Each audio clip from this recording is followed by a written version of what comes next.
নমস্কাৰ আকৌ এটা নতুন মেছেজ লৈ পেলাই আপোনালোকৰ ওচৰত আহিলোঁ। মেছেজটো খুবেই সুন্দৰ, বহুতৰে কাম দিব বুলি মই ভাবোঁ। লগতে মোৰ ছাবস্ক্ৰাইবাৰ বৰ এটা বেছি বঢ়া নাই। আশা কৰোঁ মোৰ এই ভিডিঅ'ৰ মাধ্যমেদি আপোনালোকক মই আৰু এটা ৰিকুৱেষ্ট কৰিছোঁ, মোৰ যাতে চেনেলটো ছাবস্ক্ৰাইব কৰিবলৈ নাপাহৰে। কাৰণ কিয়, ছাবস্ক্ৰাইবাৰ থাকিলে মই ভিডিঅ'জ দি পেলাই আৰু মই বেছি ভাল পাম, মানে মটিভেশ্যন পাম। কথাটো হ'ল এনেকুৱা যে আমি যেতিয়া মন্দিৰত যাওঁ, মন্দিৰত গ'লে আমি সাধাৰণতে বিচাৰোঁ কি যে ভগৱান মোক টকা দিয়ক, পইচা দিয়ক, মানে ধন সম্পত্তি, ঘৰ গাড়ী চব দিয়ক। কিন্তু আমি নিজৰ কাৰণে, নিজৰ পৰিয়ালৰ কাৰণে কিছুমান কথা আমি ক'বলৈ পাহৰি যাওঁ।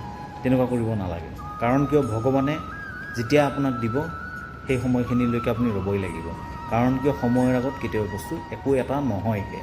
সেইকাৰণে সময় অহালৈকে ৰ'ব, ধৈৰ্য ৰাখিব আৰু ভগৱানৰ ওচৰত গৈ পেলাই এটাই কথা ক'ব যে কৃপা কৰক মোৰ ঘৰখন লৈ পেলাই, চব ঠিক হ'ব।